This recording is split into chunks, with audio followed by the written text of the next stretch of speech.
अस्सलामुअलैकुम। आप मुलाज़ा फरमा रहे हैं सदाए महरूमीन चैनल और मैं हूं तालिब नकवी एडवोकेट। नाज़रीन, आज की वीडियो तीनों किस्म के पेंशनर्स के बारे में है। इससे पहले कि मैं आगे बढ़ूं, आपसे ये दरख्वास्त है कि सब्सक्राइब करके बेल आइकन को क्लिक करके ऑल का इंतखाब कर लें। थैंक यू, ताकि आपको हर वीडियो हमारी मौसूल हो सके। और नाज़रीन, आप आज के मौज़ूआत की तरफ आते हैं। सबसे पहले तो हम नेशनल बैंक के बारे में बात करेंगे। जैसा कि आप जानते हैं कि national bank of Pakistan cyber attack का शिकार है। हफ्ते को ये अटैक किया गया और उसके बाद फिर कोशिशें हो रही हैं और पीर को काफ़ी हद तक सर्विसेज बहाल कर दी गई, लेकिन अभी बहुत कुछ होना बाकी है। और हकाम का ये कहना है कि एक हफ्ते तक, यानी रवां हफ्ते के दौरान हम इस पर काबू पा लेंगे। इस पर हमने एक वीडियो भी की है जिसमें जफ़र सादिक साहब की रिजर्वेशंस हमने बयान की हैं पेंशनर्स के हवाले से। लेकिन मैं ये कहना चाहूँगा कि ज़रूर इंक्वायरी होनी चाहिए और वो शायद आगाज़ भी उसका हो गया है, लेकिन ये मामला जो है ये मुल्की नहीं लगता। बल्कि अब तो हुकूमत के मशीर वज़ीर भी वाज़ह कर रहे हैं कि ये हैकर्स जो हैं वो हमला कर रहे हैं पाकिस्तान के अदारों पर।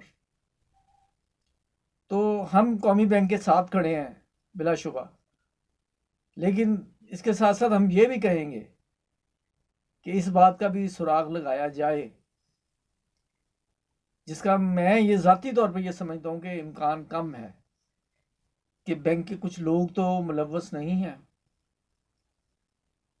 हैविंग सेड दिस, अब हम आगे बढ़ते हैं, पीटीसीएल की बात कर लेते हैं। पीटीसीएल के हवाले से एक तो मैं इससे पहले कि आजकल जो बहुत ज़्यादा बहस चल रही है वो डिस्पोज ऑफ वगैरह के बारे में है कि वो अदालत ने जो फैसला दिया है उसमें डिस्पोज ऑफ करके मुलाजमीन को परेशान कर दिया, और हर शख्स अपने अपने तरीके से इसकी इंटरप्रिटेशन करता है। अगर आप मुझे कहें कि केस की थोड़ी क्या केस होगा, मैं आपको कुछ बताने से कासिर हूँ, क्योंकि मैंने ना वो पढ़ा है, इसका केस के वर्डिक्ट का नहीं पता मुझे क्या प्रे है। लेकिन जो सुनी सुनाई बात है कि उसमें जो सुपर एनुएशन वाले मुलाजमीन हैं उन्होंने रिलीफ मांगा था और अब पीटीसीएल जो है वो गई हुई है। इस हवाले से मैं कुछ राय तो नहीं दे सकता कि क्या होगा, क्योंकि केस को देखकर ही राय दी जा सकती है। लेकिन मैं आपको जो डिस्पोज ऑफ का जो मानी है उसमें मैं अपनी राय नहीं दूंगा, बल्कि मैं जो कानूनी एक हैसियत इसकी है, कानूनी डेफिनेशन आप कह लें, वो आपको बताऊंगा अपने अल्फाज में। नाज़िम, डिस्पोज ऑफ का मतलब हो जाता है केस निपटा दिया गया। और इसे अगर हम देखें, इसके लीगल माने देखें, तो इसमें यह है कि ट्रांसफर ऑफ और control of, transfer of control of ownership, या इसमें यह कह सकते हैं कि to conclude the matter once for all. लेकिन नेसेसरली ये इसमें यह नहीं होता कि एक ही फरीक को सब कुछ मिल जाए। अमूमी तौर पर इसमें एक असूल वाज़ह कर दिए जाते हैं और उसके मुताबिक फिर वो केस जो है ना उसे निपटा दिया जाता है। मिसाल थोड़ी सी आपको दे देता हूँ, इस पे आप नतीजा अखज़ कर दें। मिसाल के तौर पर अगर एक शख्स ने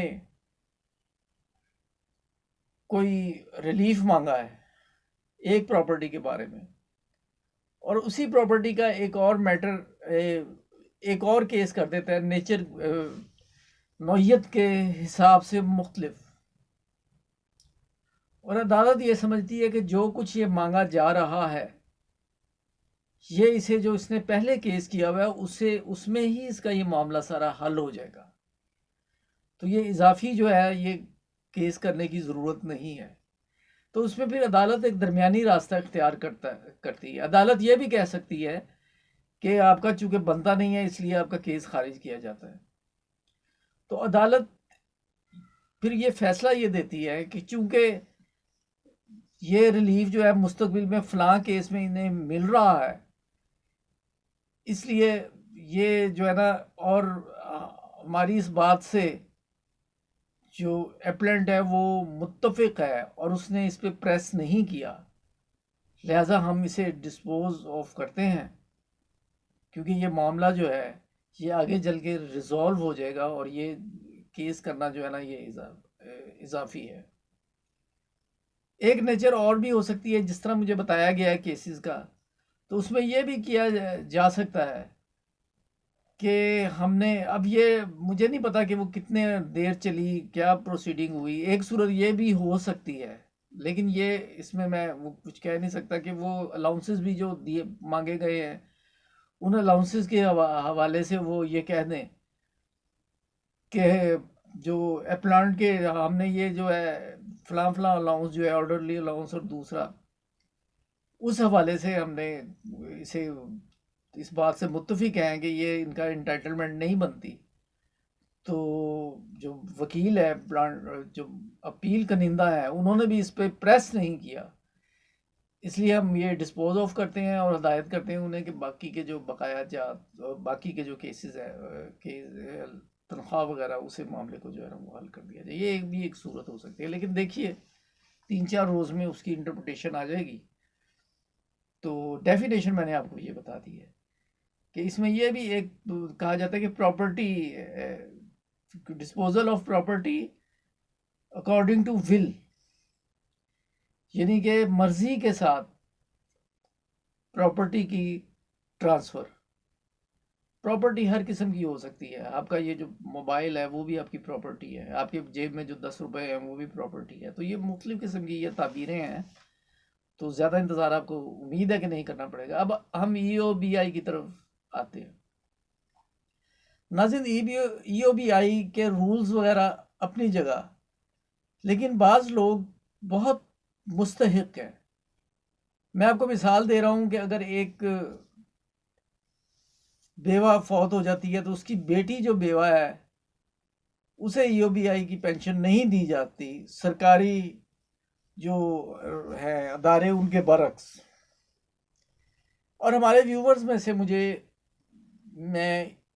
बाखबर हूँ इस बात से कि बाज़ बहुत ही ज़्यादा डिज़र्विंग लोग, उन्हें income, Benazir income support scheme के तहत जो अब एहसास प्रोग्राम में जम हो गई, उन्हें रकम मिलती थी।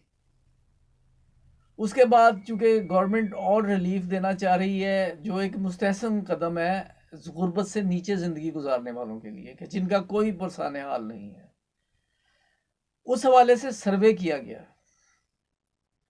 तो एक हमारी व्यूअर काबिल कदर हमारी बहन, वो ले रही थी, उनकी वालदा ले रही थी पेंशन, और उनका कोई सहारा नहीं, वो एक घर में रहती हैं।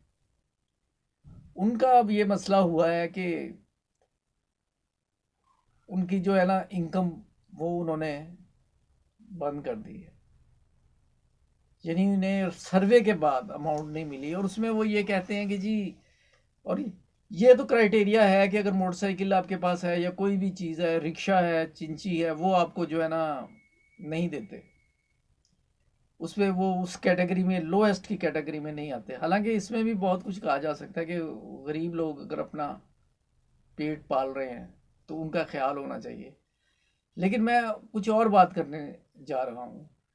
अगर कोई शख्स किराए पे रह रहा है और वो बहुत लो पेड है, वो वाकयातन बहुत प्रॉब्लम में है, और उसे ये कहा जा सकता है कि वो गुर्बत से नीचे ज़िंदगी गुजार रहा है, लेकिन अगर कोई एक कमरा उसके पास अवेलेबल तो है रहने के लिए, लेकिन उसका कोई भी ज़रिया आमदनी नहीं, तो क्या रियासत को उसका ख्याल नहीं करना चाहिए? मैं ये कहना चाहूँगा तमाम लोगों से, एफवा वालों से भी मैं ये कहूँगा कि जब कभी भी आपकी मुलाकात चेयरमैन साहब से अगर मौका मिले, तो उनसे ज़रा ये सवाल ज़रूर कीजिए कि क्या आप अपना किरदार अदा कर सकते हैं कि बेवा बेटी या बेवा बहन को सरकारी अदारों की तर्ज पर पेंशन मिल सके। अगरचे इसमें उम्मीद बहुत कम है, क्योंकि जो पेंशनर्स हकीकी हैं उन्हें भी पेमेंट जो है वो पता नहीं किस तरह मिलती है, लेकिन बहरहाल ये एक नेकी का काम है। और मैं हुकूमत से भी कहूँगा कि इतना बेरहमाना सर्वे जो है वो ना कीजिए। हालात देखिए, ये कम से कम ज़रूर पूछिए कि आपका सोर्स ऑफ इनकम क्या है। भले वो एक घर में एक कमरा, एक आधा मरला या इससे भी कम उसे अवेलेबल है, तो ये तो पूछना बनता है ना कि भाई आप कमाते क्या हो, आपकी अर्निंग क्या है, आपकी इनकम क्या है। इस मामले को रियासत को देखना चाहिए। हम इस हवाले से बैतुल माल वालों से भी इंशाल्लाह राब्ते की कोशिश करेंगे। तो नाज़रीन, ये थी आज की वीडियो। अगर पसंद आई है शेयर करें, लाइक करें और देखते रहें सदाए महरूमीन चैनल। तालिब नकवी एडवोकेट को इजाज़त दीजिए। अल्लाह हाफ़िज़।